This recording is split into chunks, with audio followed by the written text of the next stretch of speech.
much for introduction. So as you see, I'm a much more finance type of man, banking and monetary policy, but history, as well as the history of the World War II and before, was always my hobby. So I spent a lot of time research. I have pretty substantial collections of the books and research published even before World War II related to the Polish cavalry in particular. And one of my focus also was 1920, the battle between Poland and the Bolshevik Russia. And in particular, the cavalry. Cavalry is a unique unit in the Polish army. And to what extent the Polish army, the cavalry participated in the final battle of Warsaw and the final Polish success, a military success, and then more or less consumed as a political success against the Bolshevik. So I will talk about cavalry, the elite, in the context of the World War II, particularly in September. So, in 1939, cavalry was still one of the main offensives, as well as the tactical superior units, and during the September War of 1939, as one of the most effective weapons of the Polish army. Indeed, was considered as the elite of it, the Polish army, especially the units of mountain artillery. The cavalry regiment were the destination chosen by the majority of the best officers of each promotion in Polish army. The fact that the cavalry survived as a substantial part of the army seems to a chronic in the 20th century, but it was due more to the conclusions drawn from experience in the last battles that took place in the Polish territory than the questions related to the long quadrancians tradition of the nation. Particularly the Polish military doctrine and the particular place that been attached to the cavalry was the experience of war in 1920 against the Bolshevik, and the Budyonny army as a very maneuverable unit fighting against the Polish army, as I call Southern army. Let me begin with the historical context.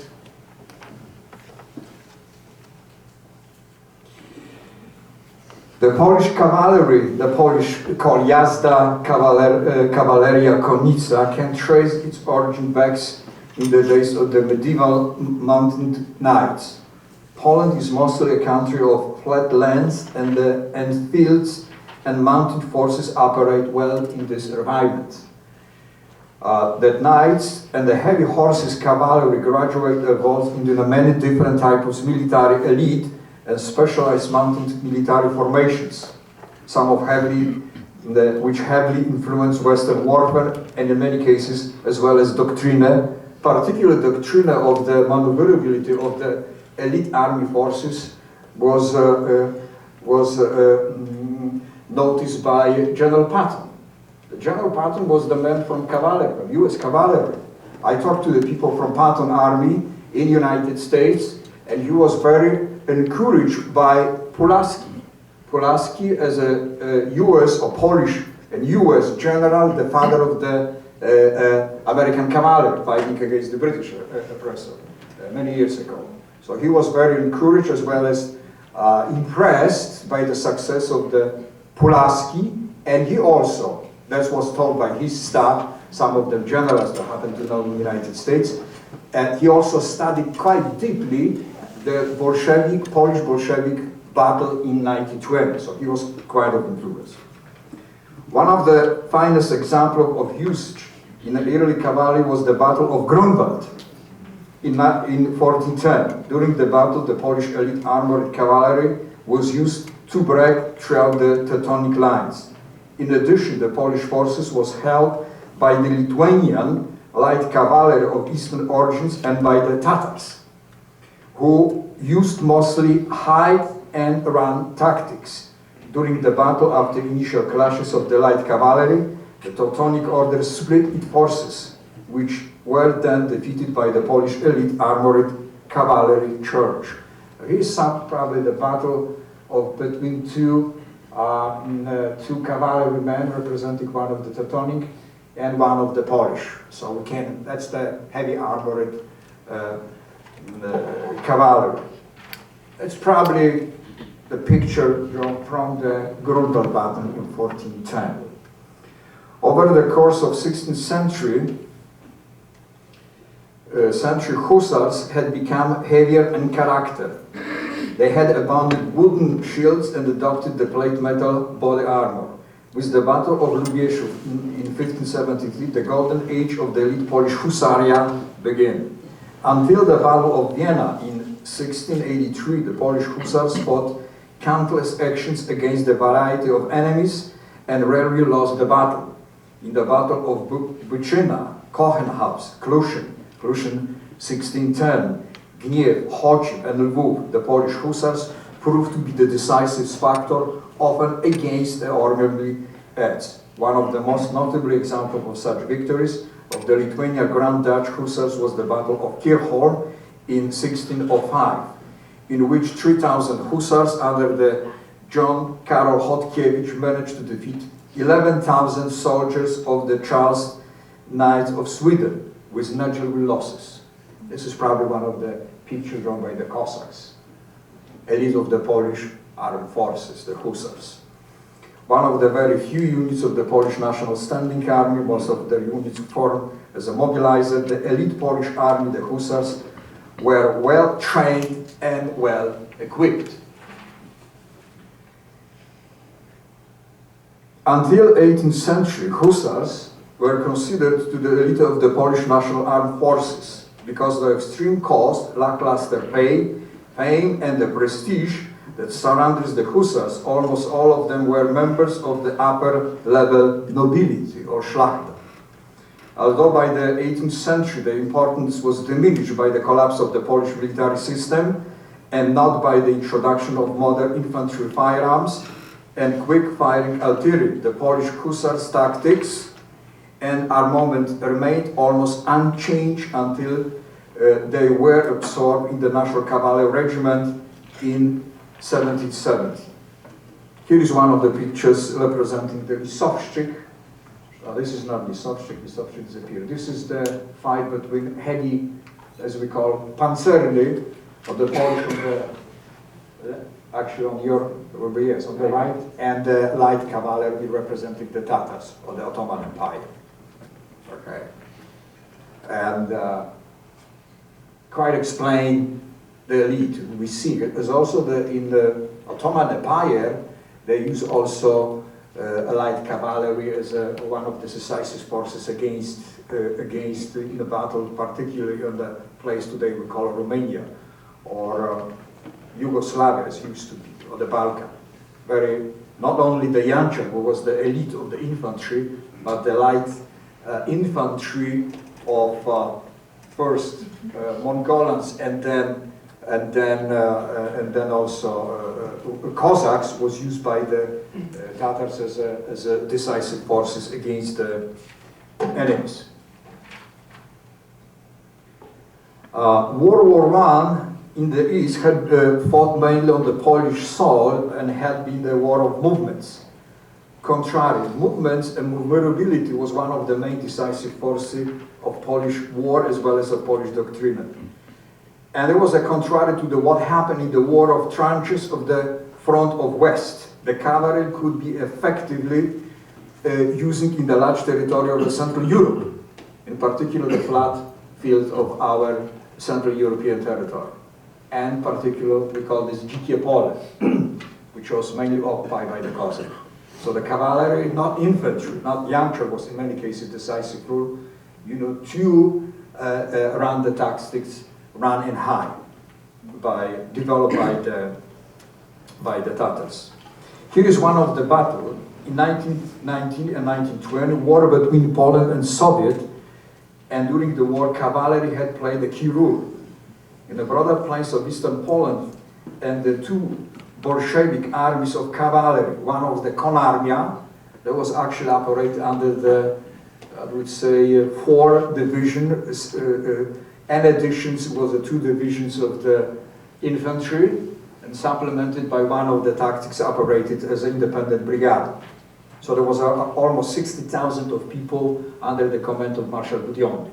Of course, Marshal Budyonny was not man of any particular skills, but he was actually the sergeant of the Russian army, but then raised through the Bolshevik in particular, leading to the top positions. But around him was surrounded by the Russian or white Russian generals. So they was quite effectively fighting in 1920. And also there was the gun, Guy gun operated in the north, sorry, so south of the Russia in 1920. So very successful. His units, cavalry of the units of Guy Khan, crossed the river and tried to attack unsuccessfully wars from the west. It was incredible, I would say, dangers for our forces around the Warsaw that Guy Khan and his about 12,000 of his cavalry can attack Warsaw from the west, which is absolutely at that time was not prepared to handle any attack from the west. So Budyonny attacked first Lwów and then moved to the Zamość.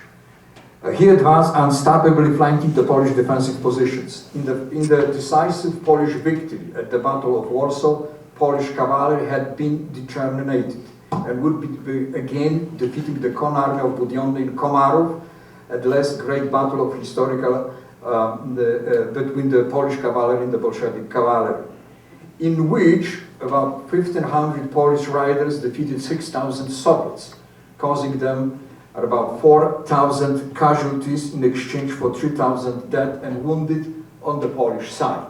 It was one of the largest battles in the 20th century between two cavalry units. Here is the picture of the map show movement. So in July after battle, after being engaged in a heavy fight around Lwów, Kon Armia moved to Zamość. It's absolutely nonsense. There was incredible mistakes, and the main person responsible for this tactical operational mistakes was Stalin. So the Stalin ordered to attack Lwów, which was protected by the infantry, and then unsuccessfully they turned, instead of attacking the south part of Piłsudski so-called army around Wieprz, they attacked Zamość. Zamość at that time was heavily protected by incredible amount of army, well trained, well equipped, and two heavy trained, we call this pancernie, heavy trained armored Polish units. So they spent week, even war, to try to reach the Zamość, unsuccessful. If Budyonny decided not to attack Zamość and move to the north, probably we don't have this so-called Piłsudski maneuver from the south, because Budyonny units will be engaged very quickly with the Polish units concentrated around the Wieprz, around the Kos Wieprz. So the Warsaw victory may look completely different if Budyonny invented the idea of attacking Zamość. It was absolutely nonsense. I don't know what happened in the chain of the command, but then it was clearly that the army, the cavalry, cannot be successful attacking heavily armed and protected Zamość.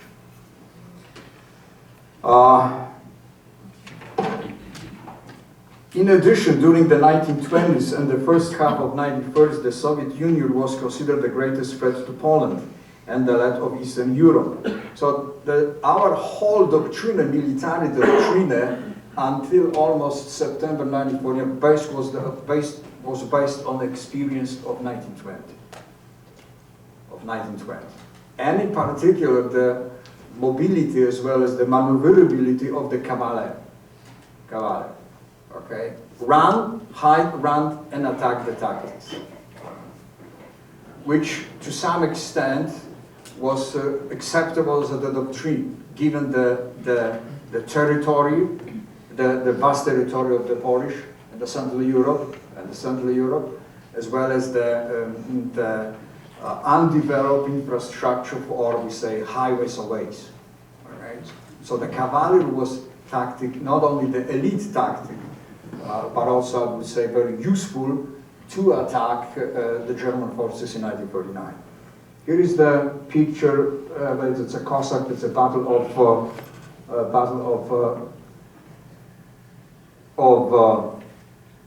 Komarów. Here is the Polish units being engaged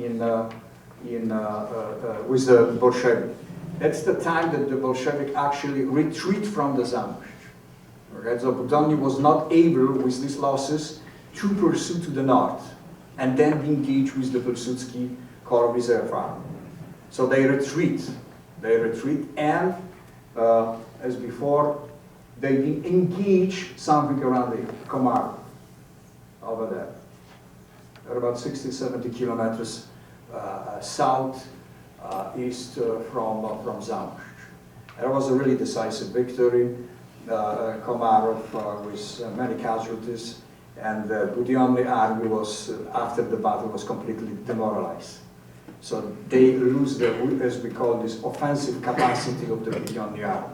So they retreat, they cross the Bug over there, around Tyszowice, they cross the Bug over there, and their action was absolutely not intact with the Red Army. So they tried to reorganize and bring the new people. Completely demoralized, so they not been engaged in the direct fights for almost 2 or 3 weeks. So one of the main mistakes made by Budyonny and by Superior. Here's the picture of Piłsudski driving around Warsaw, including the horse they call Kasztanka. Actually, they couldn't have it because the Kasztanka, the horse, was actually presented to the Piłsudski about a year after. But anyway, that's some imagination. That's a good picture there.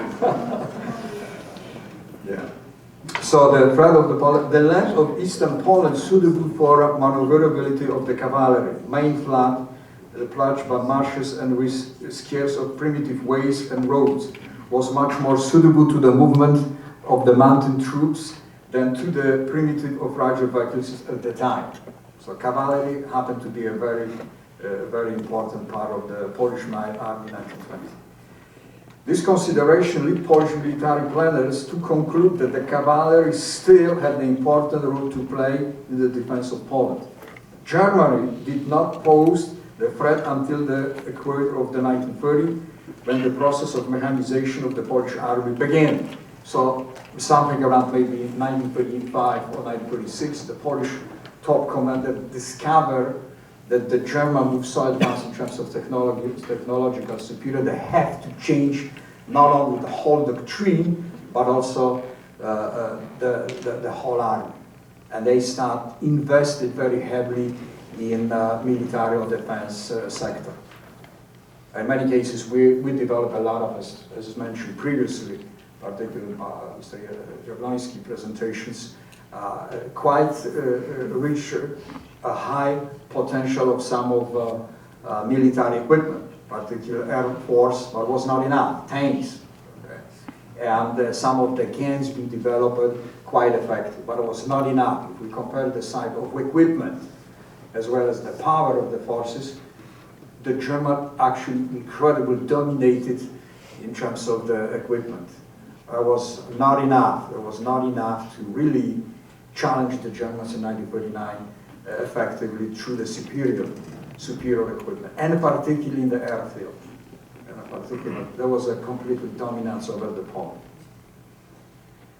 September 1939, at the beginning of the World War II, the Polish army had about 11 brigades of cavalry, in addition to 2 others of the process of mechanization, which was quite advanced. Each cavalry brigade ranged from 6,000 to 7,000 men and consisted of about 3 or 4 cavalry regiments, mostly Uhlans.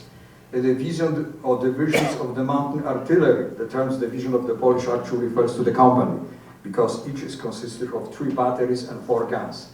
A small armored unit formed by the squadron of tanks and 1 armored cars, a bicycle squadron, and another of engineers, and finally the battalion of hillsmen.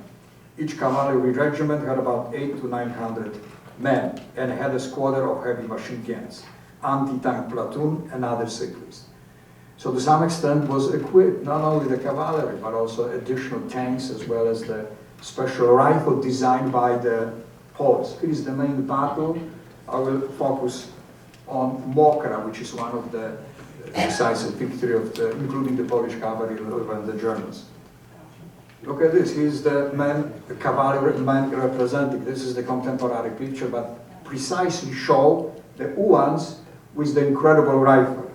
Here is the rifle. They produce about 3,000 of called UR-35. Incredible, powerful, long rifle that can hit any light tank. And 1949 September, the Germans have no Panzer, Tigers, or Pantera. They use very light armored vehicle. This rifle, this special rifle with 7 or 8 millimeters bullet, can easily track to the inside of the almost every armored vehicle that was at the German army disposition. Very effective. Around 3,000 of them. Each of them was designed to be delivered a few weeks before the war to each regiment, and it was delivered. It was quite successful. During the Battle of Mokra, this UR-35, the long rifle, was used. Very effective, very effective. There was on the cavalry, so each regiment possessed one. Not each woman possessed, each regiment possessed one. Actually, even the Schwaben, some of the Schwabens. Tactics and combat during the September 49 campaign, the Polish military manuals in 1939 no longer consider charges as the main resources of cavalry. In fact, the lances had been withdrawn in 1946 and was only used in parades and marches. The armament of the Uhlans was very similar to the one of the Polish infantry of the time, and sabre was used only like a weapon of last resort. During the German invasion of Poland in 1939, the cavalry formed about 10% of the Polish army. Cavalry units were organized in 11 cavalry brigades, as I mentioned before.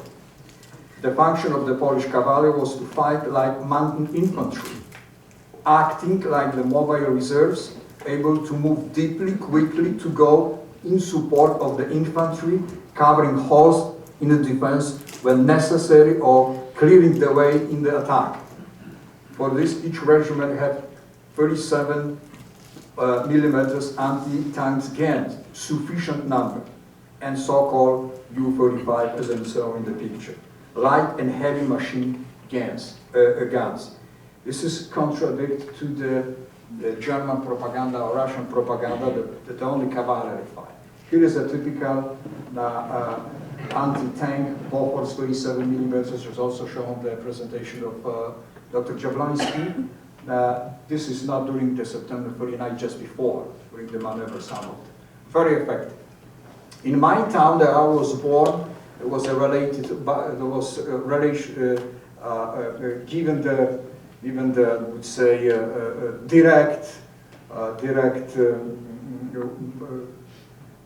by the witness, direct witness providing information in 1949. In September, if I recall, or September 15, around my town, in just few minutes, 6 German tanks was destroyed by 1 Bofors. It was a part of the cavalry. This town called around Bryansk. In a few minutes, very effective. Of course, there was not enough, but it's still, there was the part of cavalry, not only lances. Although the final outcomes of September 1949 campaign is known to all, it must be said the cavalry performed very well in general, even in a case where it was faced against the German tanks. But there is no evidence, not so far evidence that the Polish cavalry attacks with sabers the German tanks. It was a completely propaganda, of course. And here is this is the September of 39. So we see the cavalry, but also some of the armored units fighting against the German tanks. I give you some example of very successful battles in German forces by the Polish cavalry regiment and brigade. One of them is the Battle of Mokra, was fought in which the German 4th Panzer Division was detained for a full day by the Wołyńska Cavalry Brigade under the commander of Colonel Filipowicz. During the attack, the position defended by the 12th Ulan Regiment Podolski, the 4th Panzer Division lost about 40 cars, an armored vehicle. When the Polish cavalry had to retreat the following day, the Germans suffered about 500 casualties against 1,200 of Poles and wounded at about 1,500 of the Germans. And destroyed between 120 and 140 destroyed tanks and armored vehicle of the German army. Here is one of the, not picture, but sort of strong cavalry units with the armored Bofors 37 against the German tanks. But more or less looks the picture represent the true facts and true battle of Mokra. Here is also very important. Keep in mind that Polish also during the Mokra used also the heavy armored heavy trained against the German forces. Quite effective. A lot of casualties as well as the tanks destroyed by the Polish units was due to a quick engage of the heavy armored trained Koczniały. Okay. Here is the Battle of Mokra, very important. That's the location of the Wołyńska Brigade under the Colonel Filipowicz. And look at this, they use this forest as well as the land that really provide incredible accomplishment for the Polish cavalry. So the territory was used as a to maneuver using the cavalry as a main force to attack the German units. Forest and the flat land. And here is also the movement of the Śmiały by the train. Here is the German positions. From the train was very visible, the German position, so they attacked. There was a lot of coordination between the cavalry activity under the Colonel Filipowicz, the infantry, as well as the train, armored train. Heavy losses on the German side. In September 1st, during the Battle of Woods into Hola, the Pomeranian corridor, the 20th German motorized division was stopped by the Cavalry Brigada Pomorska. The head of the German division arrived to request permissions to retreat before any intense pressure of the cavalry. Polish accepted and the German retreated. So there was not engaged. Once at this point, I want to clarify that there was a charges cavalry with the saber. During the brief September campaigns, over a dozen of them were recorded, but it was against infantry, not against the tanks, against the infantry. And it's a very rare. Occasionally used as well. Mostly they used this rifle, the long rifle, as well as the anti-tank guns. Usually the charges were against infantry units, never directly against armored units. And in most cases, these charges culminated successfully for the attacking cavalry. During the Mokra battle on September 1st, the charge of the 19th Ulan Regiment of Volhynia rejected the infantry units of the 4th Panzer Division as they attempt to flank the defensive positions of the Wołyńska Brigade. I would say, based on my research, there was some of mistake made on the top command. General Rommel was, I would say, to some extent, a hero of the 1920 against the Bolshevik, particularly. He took the cavalry units after General Sawicki left, and been recalled by the Piłsudski to form new cavalry regiment. Rommel was, for many cases, as a hero. In 1939, he was the chief commander of the Army Łódź. In my judgment, but it's only my judgment, I'm not a historian, particularly I'm not a military, he failed to be the top commander, my judgment. Yeah. So close analysis, how he commanded, was not enough. He maybe was good to command the division, but not the army, and he failed. But the rest of General de Bozan, under the General Rommel, or Rommel, excuse me, Rommel, yeah, John Rommel, yeah. It's the same name. was performed quite effective, particularly the Wołyńska Brigade. The rest of them quite effective. He just left the commander about a week after, and he moved to Warsaw to take the commander, the chief commander of the Warsaw defense unit. It was embarrassing for him. I have no doubt.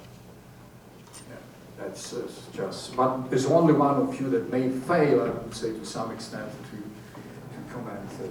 Some historian, I'm not yet a historian, but I talked to the few historians. Some of them, or most of them, disagree. They still think that Rommel was in charge and performed quite well. Not in my judgment. So some of the evidence show that he actually was.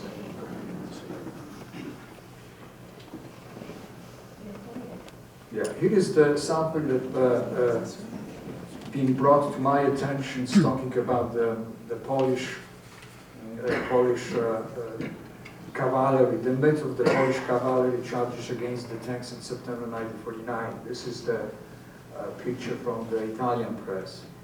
Charges against armored units was considered absurd in military experts have pointed by the Polish expert, pointed out that it's psychologically impossible for professionally trained soldiers to willingly engage in a vastly superior force in the open battle. Right.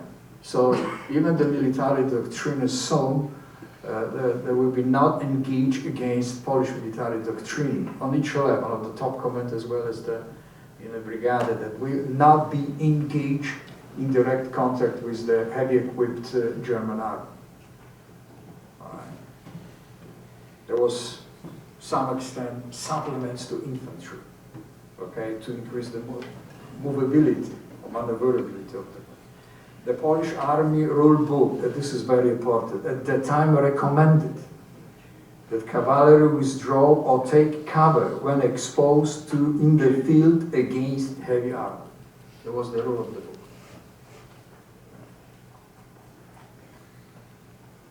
Indeed, historian has noted at least 70 Polish cavalry charges in September 1949, none of which were against the tanks, and most of which ended in success. The biggest cavalry victory was the Battle of Mokra near Częstochowa, when dismounted soldiers dismounted. The cavalry usually very quickly move to the place, take the positions, but take the position as an infantry, not as a horses was back. Usually the rule books are about 500 or 600 meters from the line of the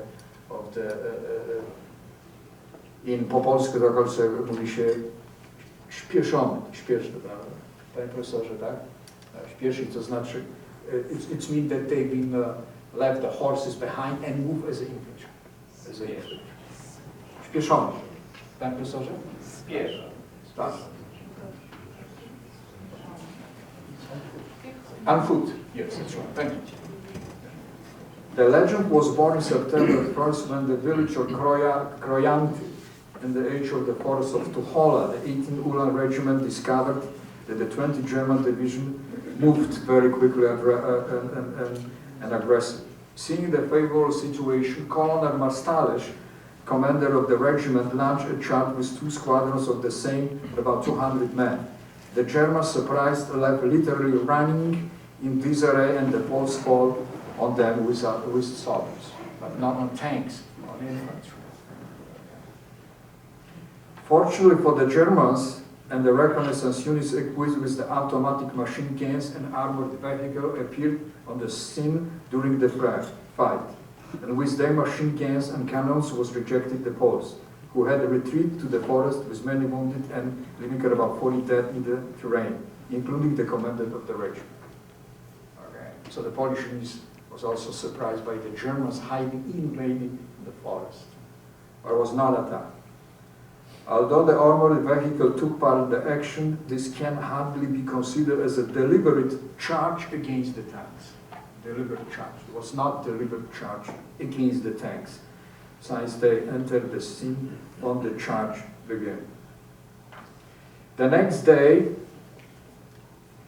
several journalists came to the scene, and the Germans showed them the corpses of the horsemen and their saddles, explained to them that they had been killed by armored vehicle.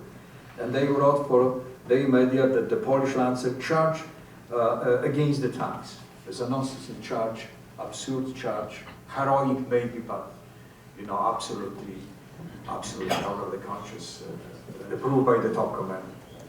And this sort of appeared on an Italian paper, newspaper, as well as the German newspaper provided false information propaganda.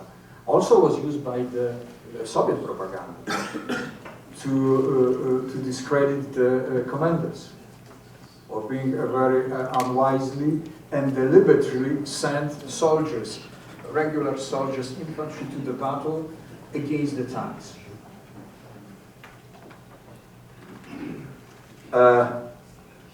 General Heinz Guderian also spoke of these charges against the tanks in his memory. This never happened. I have a chance to talk to one of the officers of the Guderian army. There was, if I recall, 17 corps of the Guderian army, heavy tank. They ran from the Prussia to the Brest. And in between there was a heavy fight against the Polish army, infantry mainly, tanks, but also the cavalry played a very important role. Particularly they called Zgrupowanie Zaza. And there's, if I recall, Zakrzewski and Kurnicki, few of them generals. And they usually attack the Germans' unit during the night. One of the battles is the Battle around Bryansk, when at night, from 15 to 16, if I recall precisely, they attacked purposely. That was not accident, purposely attacked around, if I recall from the witness, around 4, 5 a.m. The Germans regiment, few of them regiment. There was a lot of wounded and killed Germans. Next day, the Germans killed all the innocent people in this town, 200 of them. It was September 15, all civilian, from the youngest to the oldest, from 6 months old to 96 old. All civilians been killed by the German forces under the command of General Guderian. It was not 44, but not 41. September 15, 1939. Atrocity. So when I talked to this officer, he described General Guderian as a hero of the German army, to be the proud. So I explained him the experience of my cousins and my uncles and relatives. He was shocked. He was professor of the local university in Gießen. Okay. The Guderian, by the way, was quite effective. It was the largest concentration of the German heavy armored divisions. They reached the Brest, if I recall, around September 20th, and they joined with the Russian. It was the huge, well known to us, the parade in Brest, including General Guderian. The General Guderian, when he reached the Brest, he loses offensive capacity. He can only act on the defensive side. Because of what? Because of the Polish soldiers and also the cavalry. It was a really heavy fight. General Guderian also and his soldiers act against the Polish soldier in Wisła. He ordered to kill few of ours POW. For us, it was a criminal. He should be prosecuted in Nuremberg. It didn't happen. But to the point, it was quite effectively from cavalry. He reached Brest, the best German corps. There was completely destructions that they lose offensive capacity. His chief commander of his was killed by the Polish sniper. Yeah. So there was a lot of destructions, I would say, on the both sides. But there was this case is proof that the Polish really fight to the end. With few exceptions, I would say the officers, top officers, as well as generals fight to the end. One of them is General Kleber. He asked his commander to surrender to the Germans, not because he was unwilling to fight. That was not the case, because the lack of ammunition. And he said it's nonsense to send people or soldiers against the Germans of not having ammunition. So he ordered very quickly to surrender. There was a few also generals who opposed, but he said if you will oppose, it's a martial court. One of them was my uncle, who was the soldier, yeah, of General Kleber. There was two Klebers, by the way. The oldest one was the chief commander of the Brest forces. Let me be clear. No mounted Polish cavalry ever charged the German tanks with lances during the World War II. What really happened is the far more interesting story, one of the bravery and superior unit command of the Polish elite army units in the face of overwhelming German forces. Polish was quite equipped, particularly this cavalry with guns and tanks, as I said before, but it was not enough, too much superior to in terms of technology as well as recruitment to the Germans. I have no doubt about this.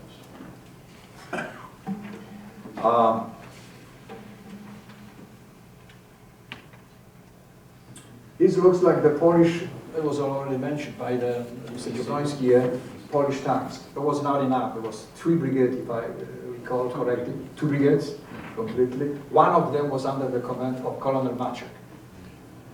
Maciek fights really very effectively, bravely on the south. He was under the command of General Schillinger, if I recall, and then on September 15 or 16, General Schilling was recalled from the positions, and Sosnkowski was brought to the power as the chief commander of the so-called South Army. And Sosnkowski actually fought quite effectively. From Rzeszów until Lwów, quite effectively. He destroyed totally destroyed one of the German superior unit called Heavy Armored Division of Germania, if I call it, yes? Around Grudek-Wileński, completely destroyed. Few thousands of Germans left and escaped, completely destroyed. When he reached Lwów from the north, General Maciek, under the order of the Ryczmigły command, left Lwów. So when Sosnkowski reached Lwów from the north, 2 days before, if I recall, Colonel Maciek with his tanks and people left Lwów and moved toward Hungary, yes? And then we, of course, taken to the prison. This is look at this. This is the tanks being taken by the Germans, and this Polish tanks was used by the Germans in Normandy, yeah, fighting against our armies and Polish also. Here is also the cavalry, and I want to talk about very briefly. I don't, so it's not time enough. One of the men who happened to be a really superior commander of the Polish forces was General Andrzej. He commanded the Polish army, who was the top commander of the Nowogródzka brigade, if I recall, and then fight around Warsaw, very effective, using cavalry, his men, cavalrymen, using to maneuver around Warsaw quite effectively against the German units, particularly the Battle of Łomianka and Góra Kalwaria. What is important that the General Anders raised to the top positions is in Italy, because of not only his experience in 1920, he was officer, and then in 1949, but also of his superiority in terms of commanding of some of the alliance units in Italy campaign. But technically, he didn't make any mistakes in Italy campaign. Yeah. And there was the statement made to me, I recall in 1992 by General Rupnik, who studied under his campaign, an American campaign in Italy for many years. Yeah. the Battle of Monte Cassino, shows superiority of the Anders' planning and his staff, how to utilize different units, okay, to reach the Monte Cassino. The political was not, I would say, questionable his decisions, not to refuse to join the battle that shouldn't happen in Monte Cassino. He joined. He prepared for almost 4 or 5 days, spending time being directly close to the Monte Cassino, seeing directly how to particular units be engaged in the battle. The Monte Cassino battle also saw some very close cooperation with Canadian units. Polish units were supported by the Canadian heavy armored artillery, General Williams, if I recall, yes? Yeah, the Canadian was very close. One of them was General Leslie Fader, captain of Canadian artillery, General Leslie Fader. His grandfather was at the time, actually, was the chief commander of the 1st Canadian Army, until his discharge, actually, in December 1943, if I recall. Yes, General Williams? Yeah. But Anders' campaign showed incredible maneuverability, how to utilize not the trench type of war, but how to maneuver. The same sort of cavalry mentality as well as tactics was used by General Maczek. I don't want to deeply go to this discussion because General Williams would have the case. So that the tactic mentality of the cavalry lies not only in the field, but also in doctrine as well as the tactics, as well as in the tactics. Here is the General Anders with, if I recall, it's the General Chief Commander of the Alliance Forces in Mediterranean, General Alexander and General Leslie, yeah? Yeah, the system. That's the Hussars, armored, they call Hussars, Polish Hussars, armored not with horses and lances, but with heavy tanks. This is a few weeks before the D-Day, or the Normandy campaign.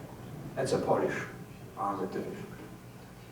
And here is the also picture of the top commander of US forces in Italy, General, I'm not sure if it's General Clark or General Davis, talking to the people from Andes. Very close cooperations. So at the end, I would say this operation flexibility of cavalry impacted incredible our doctrine for many years, as well as the, I would say, top command during the World War II, and not only in 1949. It was very visible in Battle of Italy, and Maczek, 1st Armored Divisions, as a part of 1st Canadian Army. Very effective. Very effective. So we work very closely with Canadians. It's still, I would say, not enough been able to provide knowledge about the Canadian involvement during the World War II. I was surprised one of the university, people have no idea about the Canadian Army during the Second War. Okay, that's not my objective. So in conclusion, I would say that Uhlans attacking with lances became an enduring image of the September campaign. The German generals and high-ranking diplomats prepared speeches with allusions about exotic Polish cavalry charge against the invading German panzers. Metaphors for stupidity in use. Even the recent 2009 editorial of The Guardian calling on politicians to stop comparing modern conflict of World War II when the Polish Lancer turned their horses to face the Hitler panzers. That was not completely nonsense. What really happened is far more interesting story. One of the bravery and professionalism of the forces of Ernst Ed's historic facts clearly identify that the firm being of military anachronism, the Polish Uhlans in 1939 were not only the tough and fought, but also dangerously effective military units of the Polish army fighting against the Germans. maneuverability, the flexibility of the Polish army, particularly cavalry, set a very important point of the Polish military doctrine in the field of, I would say, in academia and the top commanders, as well as during the Italian campaign, as I said before, and in Normandy. This can be observed as under the Anders command and the Maciek command. So the September experience had an incredible impact over the, I would say, military command of the Anders and the Maciek in particular. Sosabowski also was the man of the cavalry, so he's Major Yerszanowski is representing this incredible people of special forces. Sosabowski also was attached in his experience to the cavalry, and he utilized the effectiveness of surprise attack. So in conclusion, I would say there is not enough maybe still in the West to a little bit explain what happened during the September 1949, particularly to the Polish cavalry. But these units proved to be very successful in military battle, case of the Battle of Moka, in many other places where cavalry regiment been engaged in military fight against the German or Soviet units. Officers and the top military commanders show a great bravery and leadership skills and character during the September 1949 war. In particular, I would say Anders, as well as the Maciek.